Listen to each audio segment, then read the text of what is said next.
listening to the Virtual CISO podcast, providing the best insight on information security and security IT advice to business leaders everywhere. Hey there, and welcome to yet another episode of the Virtual CISO podcast. With you as always, your host, John Verry. And with me today, Sebastien Deleersnyder, and I hope I got that right. Sort of, but it's a hard name for English-speaking people to pronounce it. So I'm not a native English-speaking person. I'm from Belgium. So thanks for having me, John, on this podcast. All right, so now I have to ask, what is the proper pronunciation of your last name? So it's if it's done in Dutch, it's Sebastien, but in English it's Sebastien Deleersnyder. Okay, so I wasn't that bad off for definitely. for an English-speaking person. That wasn't too bad. But when I reserve something like a hotel or a restaurant, I always give my first name, because if I need to spell my second name, it takes a little bit of time. Yeah, it took me a little bit of time when I was typing up the intro. It took me twice to go back and make sure that I got your name spelled right. Yeah. So again, thank you for jumping on, and especially thank you for jumping on. I know that you're in Belgium right now, so you're recording this in your evening. So my appreciation for that. Always like to start simple. Tell us a little bit about who you are and what is it that you do every day. So I'm one of the co-founders for a company here in Belgium called Torion, where we do mainly cybersecurity consulting. That's our core business. That's also what I've been doing personally for the last 20 plus years. I graduated as a master in software engineering around 95, so in the previous century. Did some development a couple of years, and then but switched over to the quote unquote dark side to security around 2000, and have been doing that ever since. And with my background in development, really got interested really quickly in software security, application security, both professionally, but also as a volunteer, discovered an organization called OWASP around 2004. It's nearly 20, well, it's over 20 years now that OWASP already exists. But I discovered in 2004, joined the first conference of OWASP in the UK, actually in Royal Holloway in 2005. They asked for volunteers to start up local chapters, which I did in 2005 in Belgium.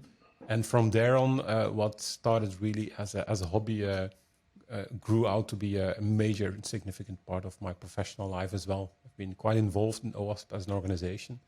And so both professionally, I'm involved in application security, but I've been doing quite some projects and organizing quite some events also with OWASP.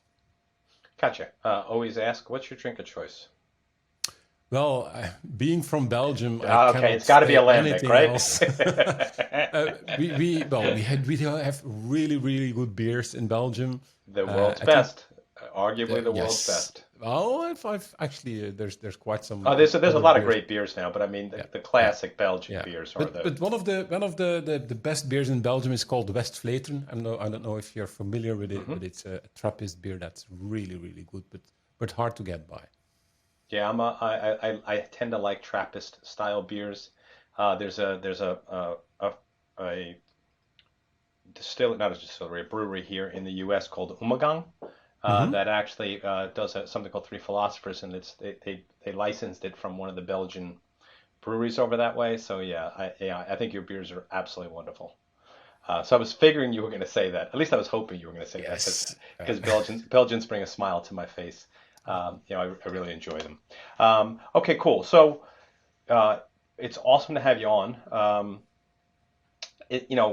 I've been doing this a little bit, as you have been. So somewhere after Y2K, if we all remember that, I think the world got a little bit more serious about security, right? Microsoft started building secure by default from a Windows perspective, as opposed to, wide open by default.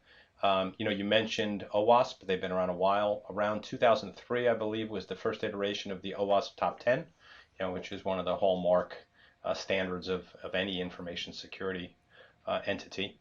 And, we're now 19 years later, but still the injection attacks still sits atop The OWASP top 10. So, you know, what we've done, which I think has been largely, substantive style testing, at the from an application security perspective, dynamic application security testing, a little bit of static, um, hasn't been as successful as we'd like, which is, I think, why we're seeing, somewhat driven by the government, somewhat driven by our own risk tolerance, this movement towards what we call shift left. And I think that's got to make you happy as somebody who's actively involved in SAMM, because that's this idea of secure by design. So that's the prop topic of today, which is awesome. Um, so just to kind of make sure we're on the same page, can you define what an SDLC is as the SAM is around that? And I'd be professionally curious. Increasingly, you're hearing SDLC, SSDLC, and now the new one I hear a lot of is SDL. And if you have a favorite for which acronym you like to use, let me know about that as well. Well, yeah, the SDL is the shortest version, but it's actually also the one that Microsoft started with, the Secure Development Lifecycle. I don't have a preference for one or the other. I think the philosophy behind a secure development lifecycle is that you have to build in security as part of the development process, and so you have to integrate that as part of the development lifecycle, because software process has grown enormously in terms of complexity and in terms of what you can do with it over the last 20 years. And also, I think we have been doing quite a lot of things I would say, in the security industry. But if you look at how the software industry as a whole has grown and achieved a lot of really interesting, I would say, products that are out there, then that's really our biggest challenge. How can we keep up with the speed of software development? And the only way, in my opinion, and also I think in the opinion of lots of people that are involved, is to be able to secure or help secure software aligned with the people who do it. So to align your activities with the development activities themselves. So that's in essence what secure development lifecycle is. There's no magical dust that we can sprinkle over the software or on/off button at the end to say let's switch on the security aspect. That's not there. There is no silver bullet for that. So so we have to think about how is software being created. What are the phases that we can work together, I would say, with the people involved, and how we make sure that security is an integral part of that. I think you might agree that it would be fair to say that one of the great things about, probably for most organizations, the first thing that you would do with the SAM is to assess where you are. A, do you agree? And B, can you talk through how you would use SAM from an assessment perspective? So let's maybe take a small step back and explain what SAM is really about. So SAM is the Software Assurance Maturity Model. And what sets SAM aside from a couple of other models is that it's the maturity part. So it's a maturity model in a way that it allows for organizations to understand where they are and how they can improve themselves in terms of maturity. And for that, the model itself has a couple of aspects or characteristics that are really interesting. So, and there's a couple of reasons for that. So, if you're going to start or improve your own SDL, you'll need to realize that this is something that's going to take some time and some iterations to do so. And so you have to do this in an iterative way. You also have to align this on the risk profile and the risk level of your software within your, I would say, portfolio of applications. So you have to take that into account as well.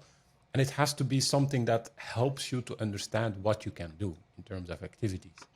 And that's where SAM comes into play. It covers for those, but most importantly, SAM helps you to measure those security activities that are part of your SDL. And once you can measure them, you can manage them. And so that's the whole philosophy of the model.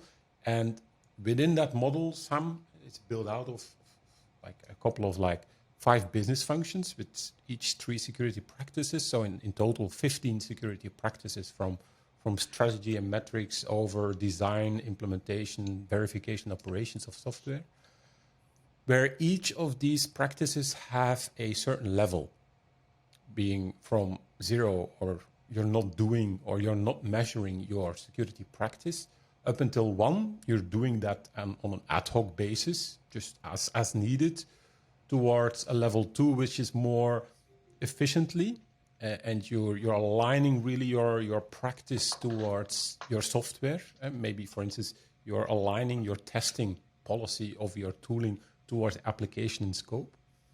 Up until a level 3, where you're fully mastering that practice, you're becoming better at it, but you're also putting feedback loops into your own SDL. So you're learning from for instance, your security tests to fix, hopefully, your software, but you also treat them as symptoms of like what went wrong, where in our software lifecycle did this bug or was this bug introduced, and how can we get to the root cause of that? And that's a level 3, I would say, type of activity.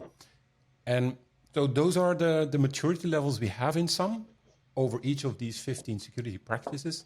And the idea there is that you don't necessarily need to aim for the highest level for each of these security practices.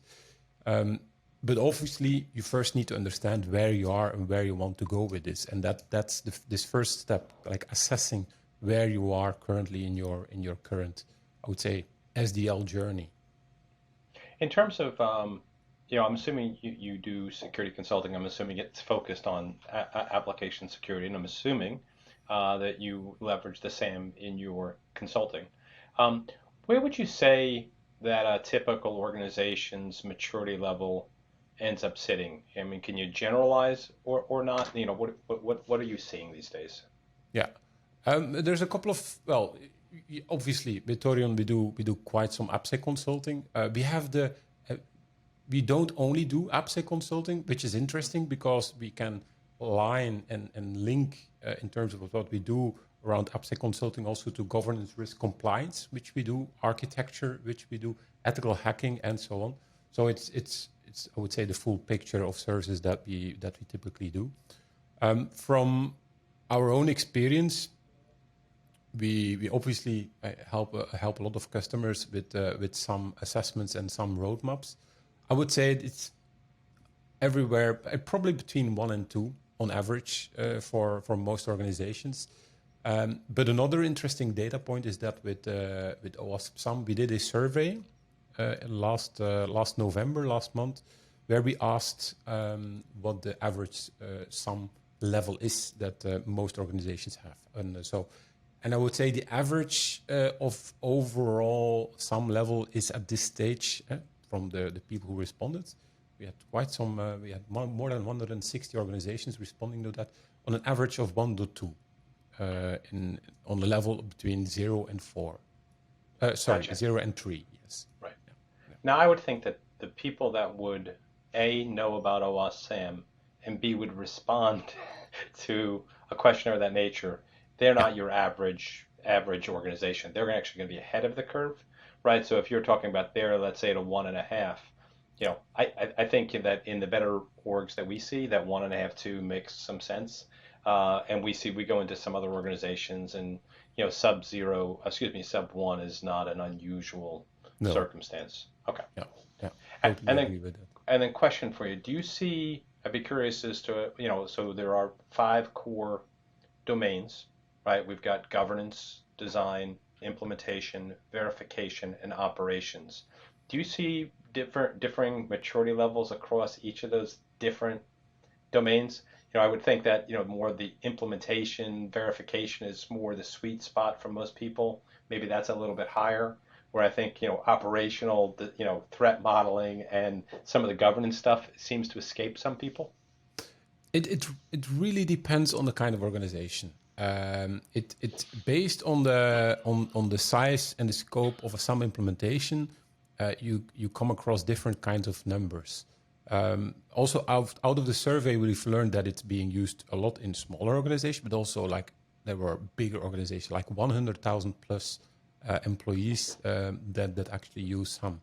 Now, what we see, especially with, I would say, the somewhat smaller scale-up like organizations, where it's more like a between brackets bottom-up approach, from like doing testing, having secure build, secure implementation, or really the build deploy parts, really they have that under control. They know how to do that. They have quite high scores there, but they are lacking behind on the governance part. Just simply because the governance part of SAMM is much more focused on a little bit of formalization, like aligning your activities with stakeholder risk appetite and so on, and having like some kind of KPIs around the AppSec activities, which makes sense. But from if it's driven by development teams themselves, you see that less. They do this out of, I would say, with a technical approach, but less with a governance approach. Whereas if you flip it around and see it for bigger organizations that are really pushing this through more like from a top-down approach, where governance is leading, you see higher scores in the governance part. You see also in the operations part, where incident response is really under control, and lower scores on the architecture, implementation, and verification. Gotcha. So we go through the assessment process, right, and we get a score for each of the 15 areas, the 3 areas under each of the domains that we discussed. How do you recommend to somebody that they set their targets after they look at those scores? Is that risk-based? Do you believe that there's a order of precedence that makes more sense, in terms of which domains should precede other domains? What are your thoughts there? I'll actually first go to the assessment part, because there's one thing which is important to understand with SAMM, that is the target audience for SAMM is specifically not the developers. It's more like whomever is going to be in charge for setting up an AppSec program. And the worst way that you would do a SAMM assessment is send the spreadsheet, which we use a lot for assessments, towards your development teams and say, hey, can you do this self-assessment? That's not really going to work. The best way to do the assessment is through workshop style, interview style, have a really good understanding of what teams are actually doing. And out of that, you'll already identify quite some quick wins and improvements of what they're already doing to make, I would say, quick progress based on their current practices. So that's one thing as an input. The second aspect is in terms of setting target. It's actually the hardest part of a SAMM implementation project, because you need to align both what's really necessary for the applications, the software in scope, and their risk profile, but you need to align it with risk appetite from the business owners, risk appetite also from the stakeholders, but also speed of development, like how fast can we do this? Is there an understanding for the need to do this? And what are the resources that organizations are actually having? And you can't speed it up really fast. You need to also align with the next release of an important piece of software which you could take as a pilot project. So there's a couple of things there that you need to align. So it's going to be based a little bit on those aspects. So like what's a good pilot team to start it off with? What can you learn from that? How can you then take that and take that as a lessons learned for pushing this through in the rest of the organization? Gotcha. And then going back to that idea of prioritizing, so it's going to be based on a number of those things, right? The risks associated with a particular gap that we're seeing, an organization's ability to close that gap in a particular unit of time. Do you find that there is any of the domains which are you tend to prioritize over others? Yes. So there's a couple of aspects that are really crucial. I think certainly I would say for organizations that are still quite new to this, or where I would say the buy-in is not that high yet, education and guidance is really key. So you really need to make sure that whomever is involved in your coding processes understand the risk of software aspects and need to get some proper training. That's a very foundational part of every implementation. And the second part is that to make this scalable is to introduce the security champions in the whole setup, where you want to embed security as part of the team, not only by one person, but also making sure that the team is set accountable for security as part of their job to be done. So that education and guidance is a really important one. Obviously, the testing part needs to be more based on the requirements. So if you have requirements under control, testing will go better as well. And then the threat assessment, so having application risk profiles and threat modeling, I really see as a flipping point between organizations that are lower in maturity and organizations that are higher in maturity. Because as threat modeling might seem an activity that takes some time and might slow down, it actually helps a lot of organizations to speed up their secure development processes, because you are ingraining security as part of a decision process of what to do or what not to do in terms of security, and aligning a team on that. And it will allow for a faster deployment later on. So I like your idea of making sure that there's accountability for security, right? Any security program needs tone at the top, right? So if somebody doesn't own the program, if somebody's not enforcing that this is important and making sure that people have the understanding of that and the resourcing that's necessary to accomplish it, right, it's not going to be successful. In terms of that education, I'm assuming that education would be across the entire development team, right? There's the coders themselves, right? But also making sure that whoever is responsible for that understands, good application security practices, especially the people that are governing the program. Do you find that, and you mentioned specifically threat modeling, do you find that seems to me to be an area that I'm always surprised how little knowledge that we find in many organizations? Do you have a preferable, are you a stride or dread kind of guy, or are you just like, look, guys, at the end of the day, threat modeling is about understanding the risks to the information and the application. You can do any approach that you want as long as you're doing a good job of thinking through risk and making sure that we know what risks we're managing with the controls that we're putting in place. Mm-hmm.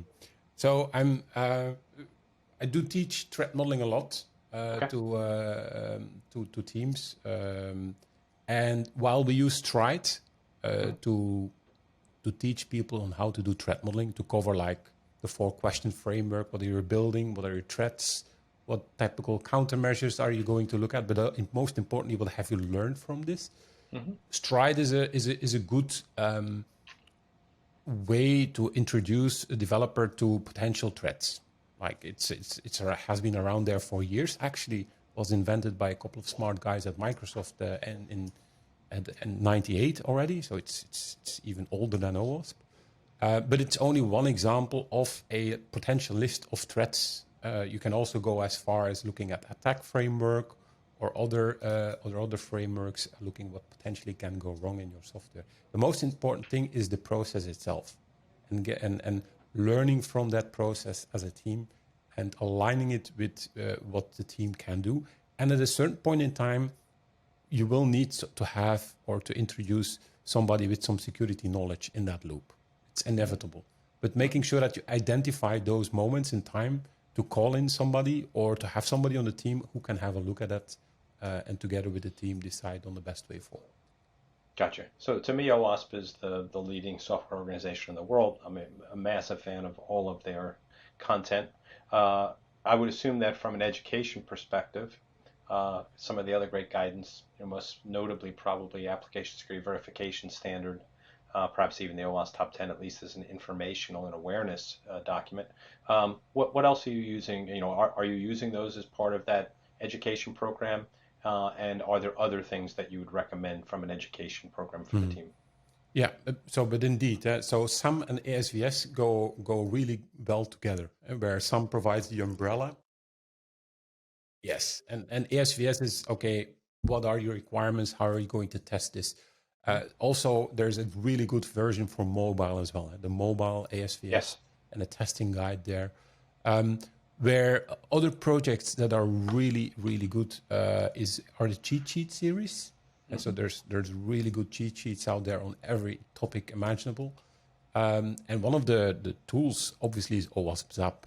So to do dynamic testing, ZAP has evolved enormously. Is, I think, by far one of the better dynamic security testing tools. Certainly, and I would say if you would compare it to paid-for tools, which you can also, I would say, deploy in headless mode as part of your CI/CD pipeline. So that is definitely one of the go-to projects.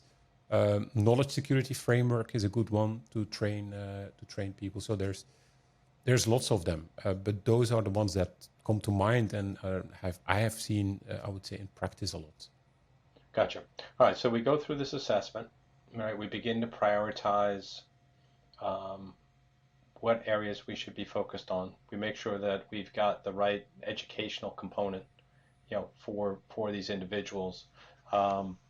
What next? Is it do you see it as, I would imagine that you probably take a go slow and iterate approach, right? So if somebody says, hey, we're sitting at a 0.5 and they say, Sebastian, we'd love to jump to like a 2.5, you're probably going to look at them and go, yeah, let's not try to do that, right? So what do you look at as being a manageable change? And then I'm assuming that what you'd recommend to folks is that once we've gone through, let's iterate, let's make sure that we're where we are, and then let's set the next. So it's almost like sprints in the way that you would do software development.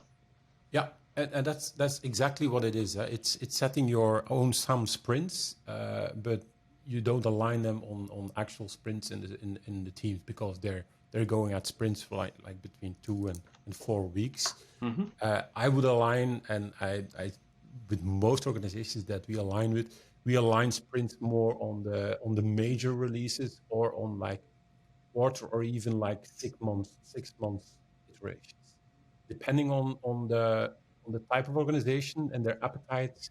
I would say for change and also the way that they can start doing this, because you really want for the changes to take effect, to measure those effects, to see what once you've done training, once you've started doing some of the activities, you want to have a period where you measure the outcome of that. Is the software getting better?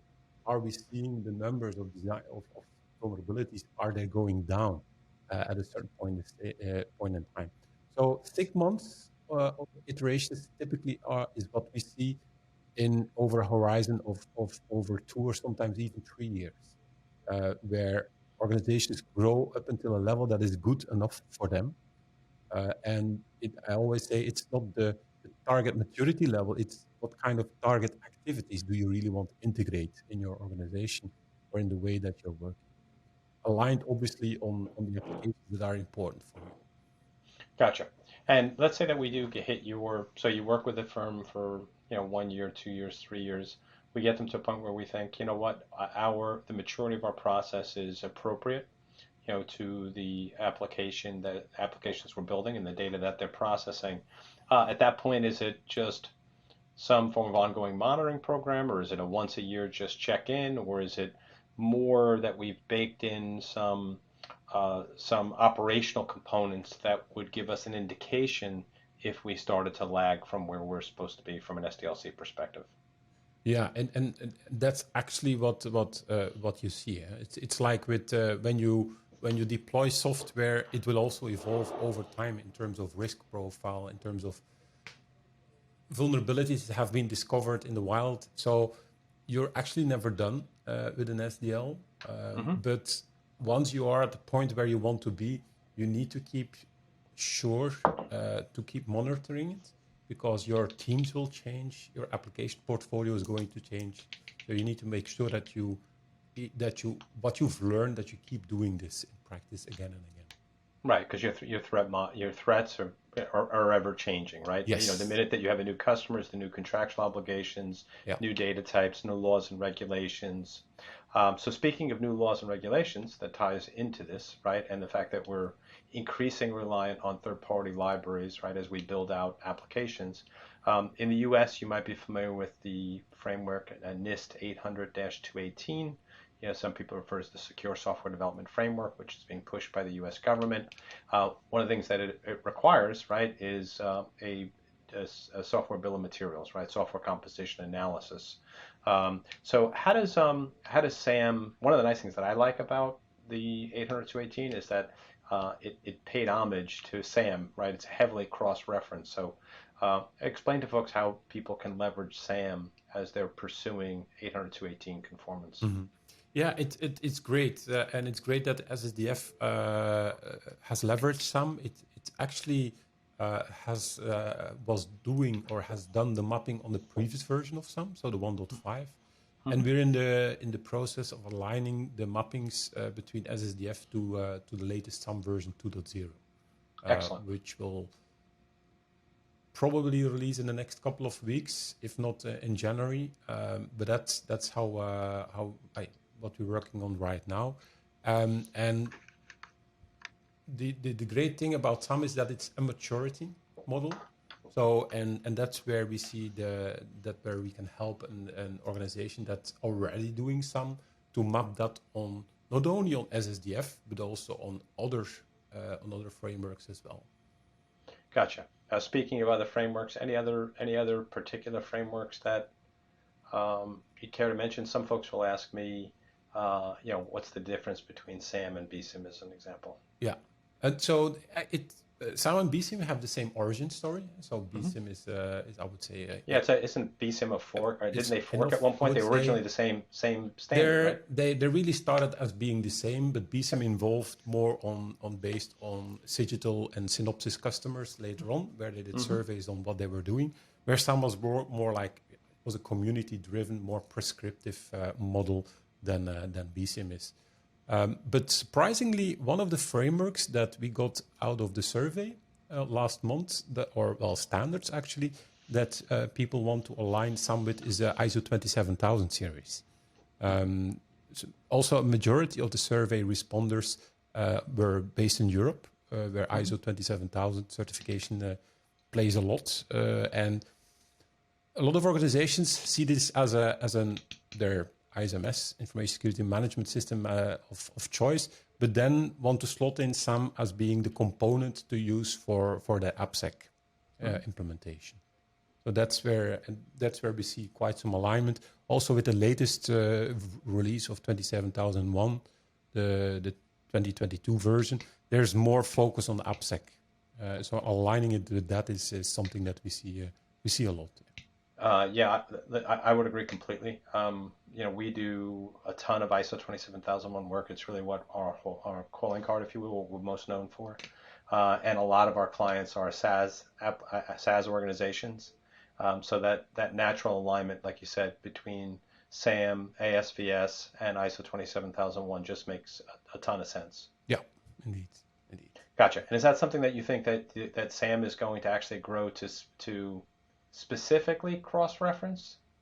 Well, yes. So what we've done is we already have some mappings in the past, but what we've recently added to the SAM website. So if you're looking for SAM, OWASPSAMM.org, you have the model in there, which you can browse.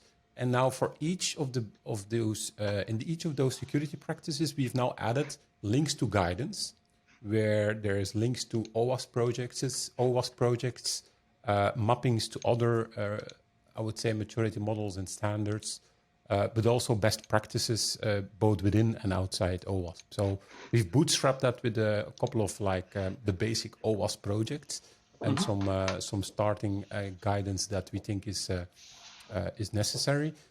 The good thing about SAM is that we've always crowdsourced from our community, is that you can also add your own or propose your own guidance as part of OWASP SAM.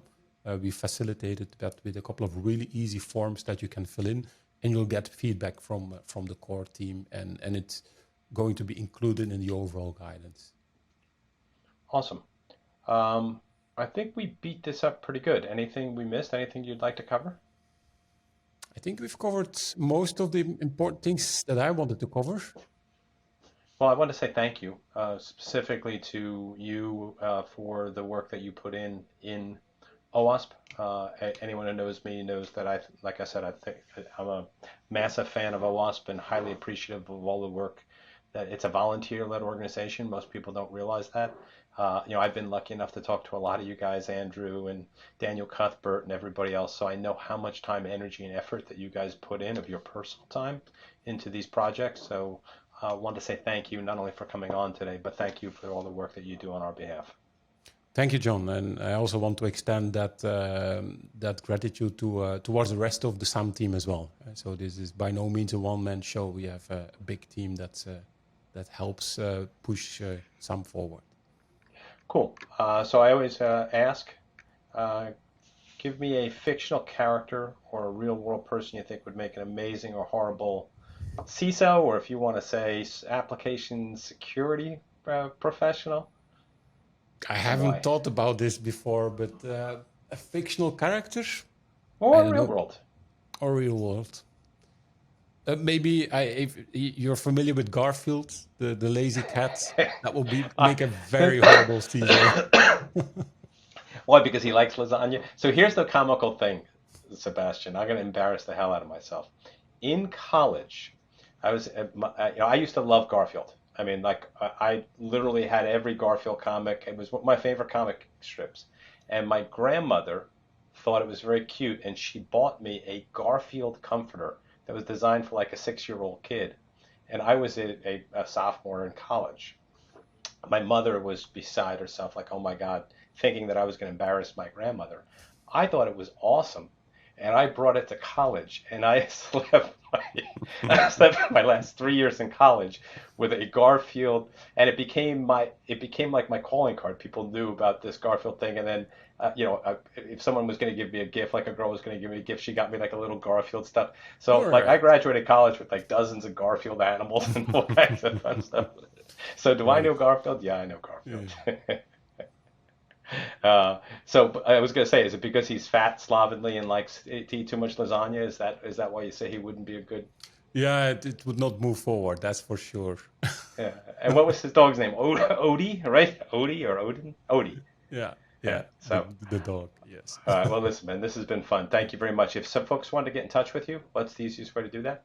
I think the easiest is my email. I do read the email, so it's Seba, first 4 characters of my first name at owasp.org. Or at torion.com if you want to reach out professionally. And you can also find me on LinkedIn with Sebastien Deleersnyder. Sebastian, thank you, sir. Appreciate it. Thank you, John.